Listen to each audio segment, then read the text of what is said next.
House Democrats released a new report showing foreign countries spent millions at former President Donald Trump's businesses while he held office. The release appears to be a political counterpunch to Republicans' impeachment inquiry into President Joe Biden and his family's foreign business dealings.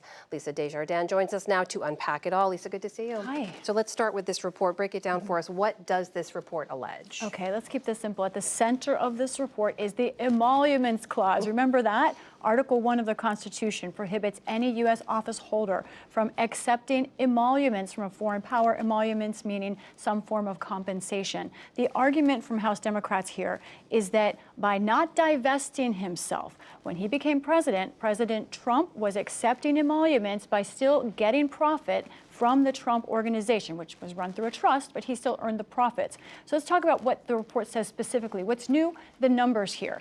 At least $7.8 million, the Democrats say, looking through accounting filings and other filings, did he receive from foreign powers. That includes 20 foreign governments. Now, when you break that down a little bit more, it's about Trump Tower and Trump hotels. Almost entirely, that's where this money went. And it's from 2017 to 2019. Let's look at the map of the countries that they say are involved here. All around the world, the biggest one, China, that's where the most money is involved. These are the countries where more than $25,000 was spent at Trump properties while President Trump was president. Now, the argument here is that not just that he profited, but really that he violated the Constitution. Trump himself has said he gave the profits to the United States Treasury. And since the report has come out, have President Trump or anyone in his organization explained these numbers? Yes, I've been back and forth with the Trump Organization today. The campaign says this is a Trump Organization issue. It's not a political campaign issue, though obviously politics are involved on both sides here. And I want to say what the Trump Organization said was interesting, specifically about that big amount of money coming from China. The China portion represents $5 million of that $7 million. So that's really the most of the foreign national payments here. So let's look at what we're talking about there. So China, we're talking about a large bank, the Industrial Bank of China, one of the largest in the world that is state funded. $5.4 million that bank spent at Trump Tower during President Trump's time in office. But here's the thing, Amna.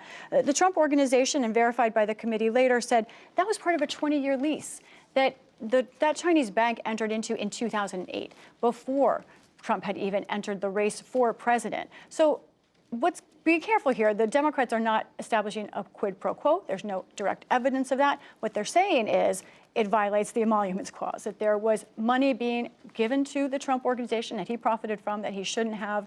The Trump Organization says no, he gave all the profits back, that this was no kind of conflict of interest, and that this is entirely political. James Comer, the Republican chair of the House Oversight Committee, says this is a parody. He said what this was about in his quote. He said, President Trump had legitimate businesses, but the Bidens do not.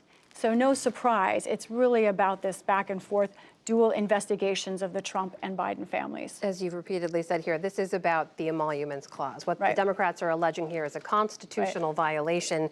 What's the likelihood that Mr. Trump faces any issues with that moving forward? I don't know who had on their bingo cards this week that we would be talking about the emoluments cards. I wonder if any other broadcasters are doing this explanation, but it is important because the truth is that there are no cases in court right now pending for Mr. Trump when it comes to the Emoluments Clause. There were 3 major federal cases that worked their way through the court system, but in the end, one of them was dismissed for lack of standing by members of Congress. The other 2 were dismissed. Why?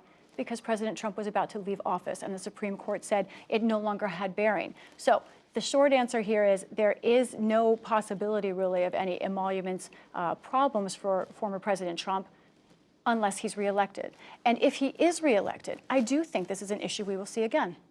I think that's fair to say we will see this issue again and again. Lisa Desjardins, thank you as always. You're welcome.